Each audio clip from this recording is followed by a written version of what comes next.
اعوذ باللہ من الشیطان الرجیم بسم اللہ الرحمن الرحیم هل ينظرون الا ان تأتيهم الملائکۃ او یأتی ربک، نہیں وہ انتظار کرتے مگر یہ کہ آئے ان کے پاس فرشتے، او یأتی ربک یا آ جائے تیرے رب کا حکم، او یأتی بعض آیات ربک یا آ جائیں بعض نشانییں تیرے رب کی، یوم یأتی بعض آیات ربک جس دن آئیں گی بعض نشانییں تیرے رب کی، لا ينفع نفسا ایمانها نہیں نفع دے گا کسی نفس کو اس کا ایمان لانا، لم تکن آمنت من قبل کہ نہیں وہ ایمان لایا اس سے پہلے، او کسبت فی ایمانها خیرا یا نہیں کمائی اس نے اپنے ایمان میں کوئی بلائی، قل انتظروا کہہ دیجئے انتظار کرو، انا منتظرون بے شک ہم انتظار کرنے والے ہیں، ان الذین فرقوا دینہم بے شک وہ لوگ جنہوں نے تفرقہ ڈالا اپنے دین میں، وکانوا شیعا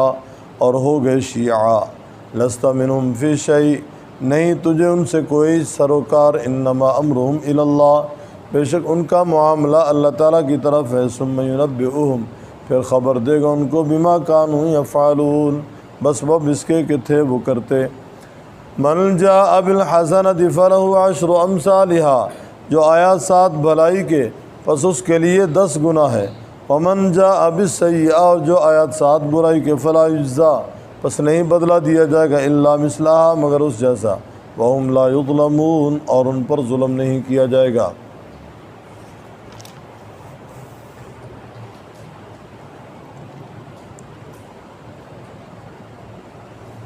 گزشتہ اسباق میں حقوق اللہ حقوق العباد کا ذکر تھا،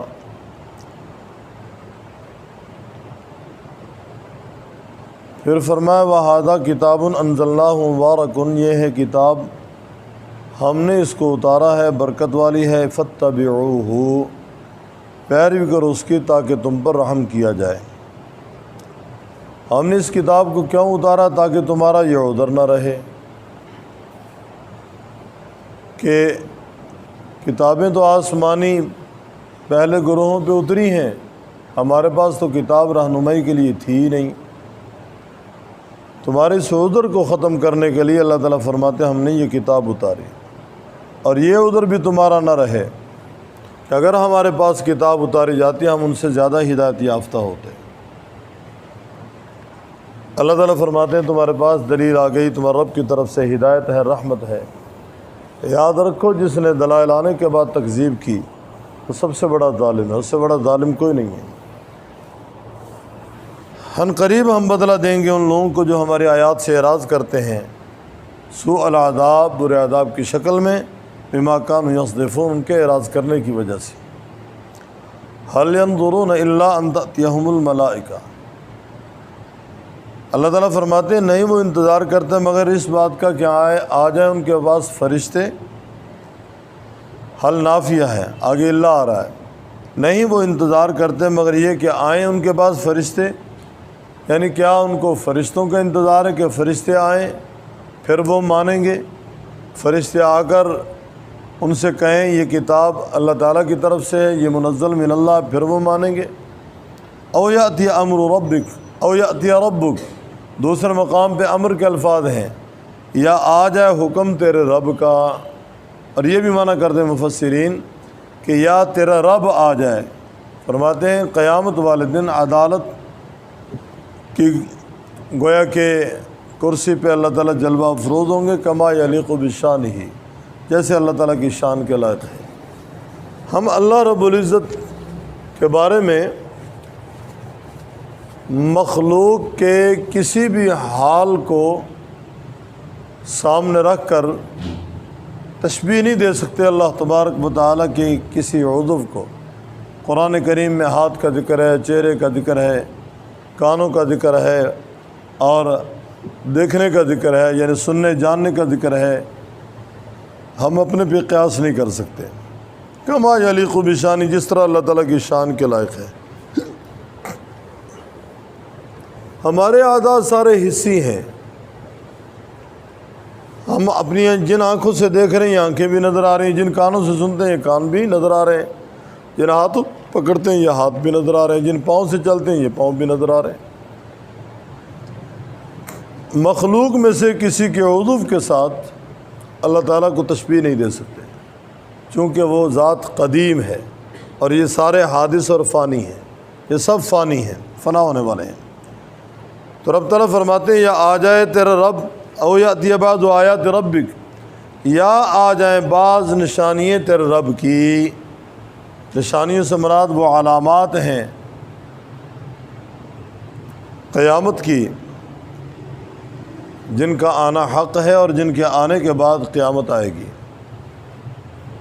اور پھر ان کے آنے سے پہلے اگر کوئی آہوزاری کرتا ہے، توبہ کرتا ہے، انابت اللہ، رجوع اللہ ہے، اللہ اسے معاف فرما دیں گے۔ لیکن نشانیوں میں سے کچھ ایسی نشانی ہیں جن کے ظہور کے بعد لاکھ کو توبہ کرے، لاکھ ناک اور پیشانی رگڑے زمین پہ، اس کی توبہ قبول نہیں ہے۔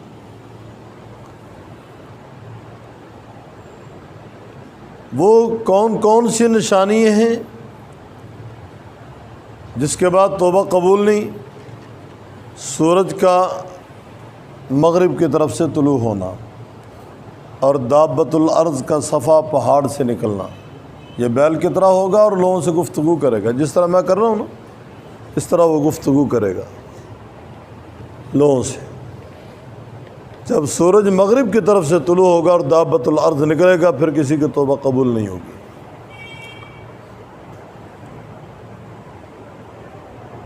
عام حالات میں آپ دیکھ رہے ہیں سورج کا طلوع مشرق کی طرف سے ہے، اس لیے اس سمت کو مشرق کہتے ہیں۔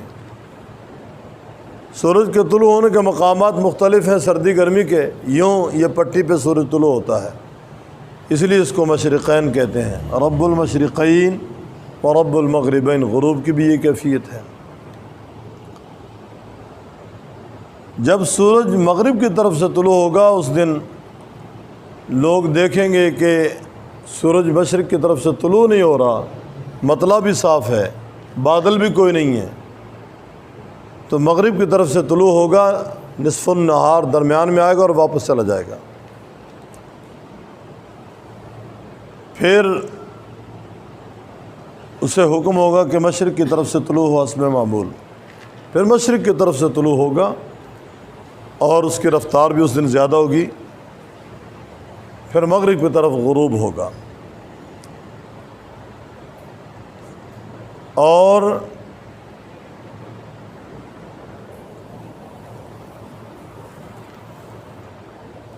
فتح الباری بخاری کی شرح ہے، حافظ ابن حجر عسقلانی رحمۃ اللہ علیہ کے حوالے سے ہمارے شیخ رحمہ اللہ حوالہ پیش کرتے ہیں۔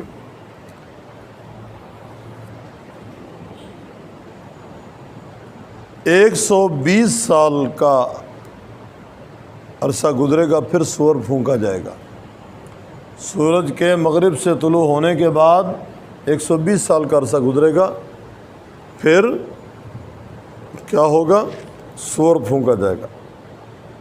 اور سور کا پھونکنا 2 دفعہ ہے، دونوں سوروں کے درمیان میں 40 سال کا وقفہ ہے۔ یہ سارے حالات عیسیٰ علیہ السلام کی آمد کے بعد ہیں۔ سورج کے مغرب کی طرف سے طلوع ہونے سے پہلے جو علامات ہیں وہ یاجوج ماجوج کا خروج ہے، حضرت مہدی کا تشریف لانا ہے، عیسیٰ علیہ السلام کا نزول ہے، اور اسی طرح اور بھی کچھ علامات ہیں، یہ ساری پوری ہوں گی۔ پھر سورج مغرب کی طرف سے طلوع ہوگا، دابۃ الارض نکلے گا، پھر جا کر کہیں سور پھونکا جائے گا، پھر دوسرا سور پھونکا جائے گا، پھر قیامت برپا ہوگی۔ فرمایا نہیں وہ انتظار کرتے مگر یہ کہ آئیں ان کے بعد فرشتے، یا آ جائے تیرا رب، او یاتی بعض آیات ربک، یا آ جائیں بعض نشانی تیرے رب کی، یوم یاتی بعض آیات ربک، جس دن آئیں گی بعض نشانی تیرے رب کی، لا ینفع نفسا ایمانھا، نہیں نفع دے گا کسی نفس کو اس کا ایمان لانا۔ گویا سورج طلوع مغرب کے بعد جب ہو جائے گا، پھر لاکھ کو کہے آمنت باللہ وملائکتہ وکتبہ ورسلہ والیوم الآخر والقدر خیرہ وشرہ من اللہ تعالی والبعث بعد الموت، اس کا ایمان قابل قبول نہیں ہوگا۔ لاکھ قیام کرے، لاکھ رکوع کرے، لاکھ سجدہ کرے، لاکھ روئے، لاکھ دھوئے، لاکھ آہوزاری کرے، لاکھ ایڑیاں رگڑے، پھر ایمان قبول نہیں ہوگا۔ لم تکن آمنت من قبل، کیونکہ اس سے پہلے وہ ایمان نہیں لایا تھا، اور یا وہ جس نے اپنے ایمان میں اس سے پہلے کوئی نیکی نہیں کی تھی۔ اللہ تعالیٰ فرماتے ہیں جس دن یوم یأتی بعض آیات ربک، آئیں گی بعض نشانی در رب کی، نہیں نفع دے گا کسی نفس کو اس کا ایمان لانا، اور نہیں ایمان لایا وہ اس سے پہلے، یا نہیں کمائی اس نے اپنے ایمان میں کوئی بھلائی، کہہ دیجیے انتظروا انا منتظرون، انتظار کرو ہم بھی تمہارے ساتھ انتظار کرنے والے ہیں، انتظار کرو ہم بھی انتظار کرنے والے ہیں۔ اس سے پہلے جو ایمان لا چکا، اس سے پہلے جو ایمان لا چکا، اس کے بعد کسی کا ایمان قابل قبول نہیں ہوگا۔ لا ينفع نفسا ایمانها لم تکن آمنت من قبل او کسبت فی ایمانها خیرا قل انتظروا انا منتظرون ان الذین فرقوا دینہم، بے شک وہ لوگ جنہوں نے تفرقہ ڈالا اپنے دین میں، وکانوا شیعا، اور ہو گئے گروہ گروہ، لست منہم فی شیء، نہیں تجھے ان سے کسی معاملے میں کچھ، گویا تجھے ان سے کوئی سروکار نہیں ہے۔ اسلام میں سب سے پہلا فرقہ شیعہ کا فرقہ ہے، اور اس کا بانی عبداللہ بن سبا یہودی ہے، یہ یمن کا رہنے والا تھا۔ یہودی ہونے کے ناطے، عیسائی ہونے کے ناطے اتنا گمراہ نہیں کر سکتے تھے جتنا وہ شخص گمراہ کر سکتا ہے جو مسلمان کے روپ میں اسلام کا نام لے کر مسلمانوں کے اندر داخل ہو کر لوگوں کا ذہن بگاڑے۔ عبداللہ بن سبا یہودی کا یہی وتیرہ تھا۔ ظاہر میں مسلمانوں کے درمیان میں آ کر اس نے مسلمانوں کے ذہن بگاڑنے شروع کیے، اندر کا یہودی اور کافر تھا، پکا بے ایمان تھا یہ عبداللہ بن سبا یہودی۔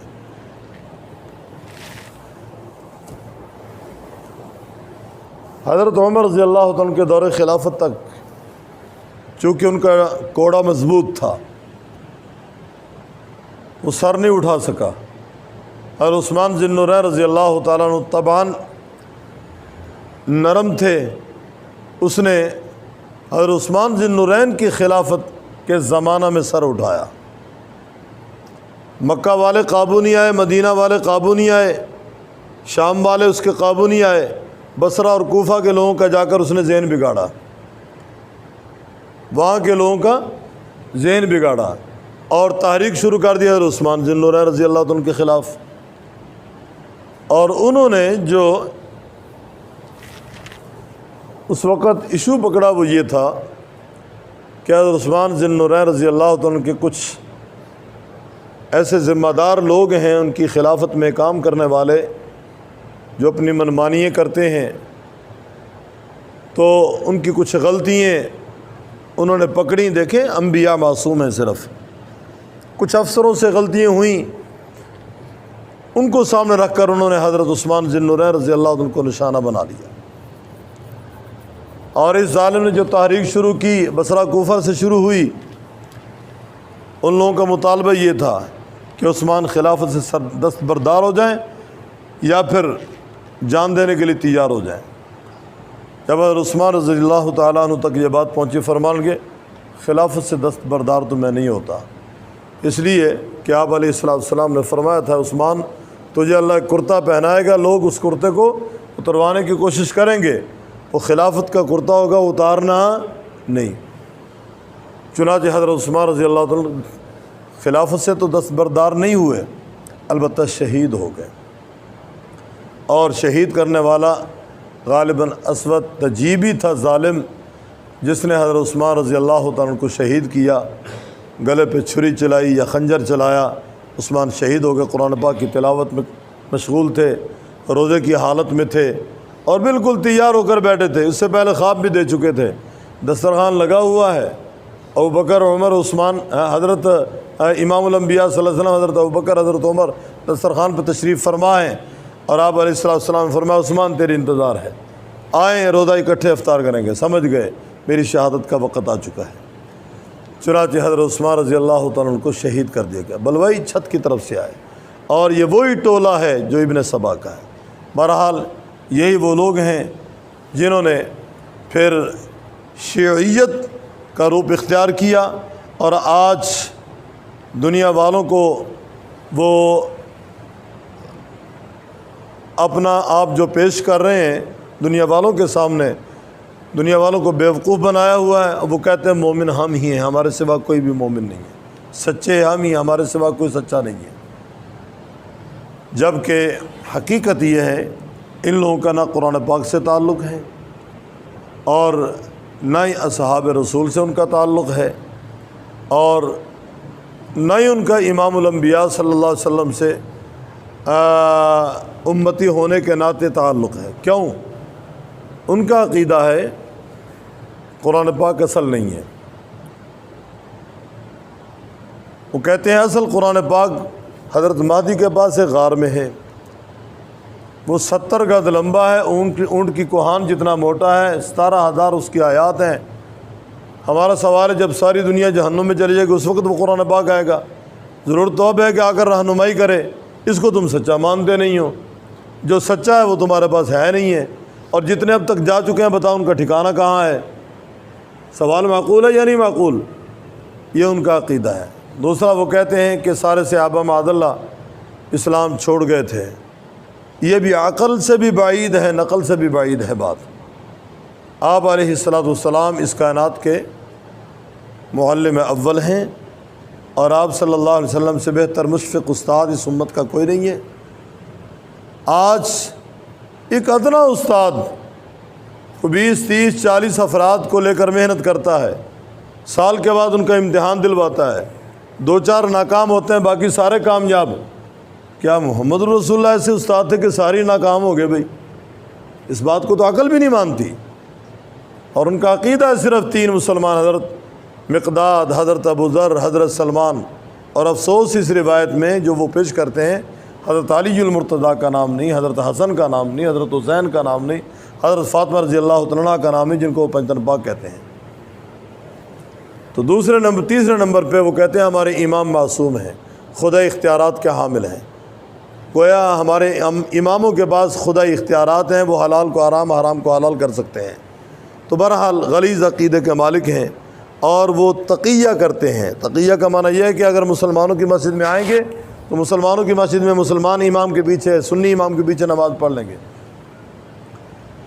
وہ کہتے ہیں کہ جو تقیہ نہیں کرتا وہ شیعہ نہیں ہے، اور ان کے عقیدے کے مطابق کہ تقیہ ان کے دین کا حصہ ہے، تقیہ ان کے دین کا حصہ ہے، تو وہ اپنے آپ کو چھپاتے ہیں اور سنی مسلمانوں کے پاس آ کر بسا اوقات ان سے کام نکلوا لیتے ہیں۔ تو بہرحال اسلام سے فارغ ہیں، وہ مسلمان نہیں ہیں۔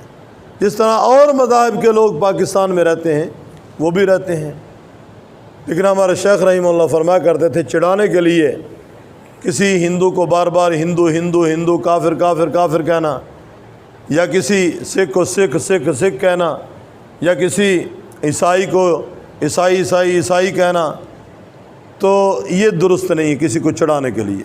ٹھیک ہے ان کا تمہارے ساتھ گویا تعلق نہیں ہونا چاہیے، وہ الگ اپنا نظام رکھتے ہیں، آپ الگ اپنے مذہب کو لے کر چل رہے ہیں، تو ظاہری رواداری کسی مقام پہ ہے تو ٹھیک ہے۔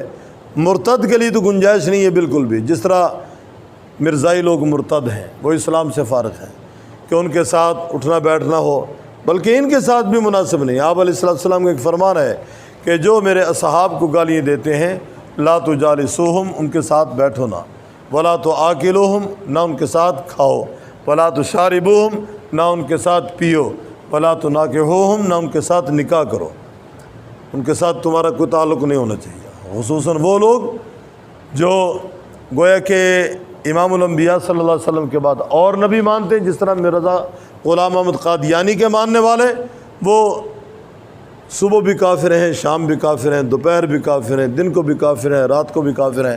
وہ پاکستان میں تب بھی کافر ہیں، وہ ہندوستان میں تب بھی کافر ہیں، وہ کل بھی کافر تھے، وہ آج بھی کافر ہیں، وہ جب تک توبہ نہیں کرتے آئندہ بھی کافر ہیں۔ بات سمجھ آ رہی یا نہیں آ رہی؟ ان الذین فرقوا دینہم، بے شک وہ لوگ جنہوں نے تفرقہ ڈالا اپنے دین میں اور ہو گئے شیعہ گروہ درگرو لست منہم فی شیء، نہیں تجھے ان سے کوئی سروکار، انما امرهم الی اللہ، بے شک ان کا معاملہ اللہ تعالیٰ کی طرف ہے، ثم ینبئہم، پھر خبر دے گا ان کو بما کانوا یفعلون، اس کی جو وہ کرتے تھے۔ من جاء بالحسنہ، جو آیا ساتھ نیکی کے فلہ عشر امثالہا، اس کے لیے 10 نیکی ہیں۔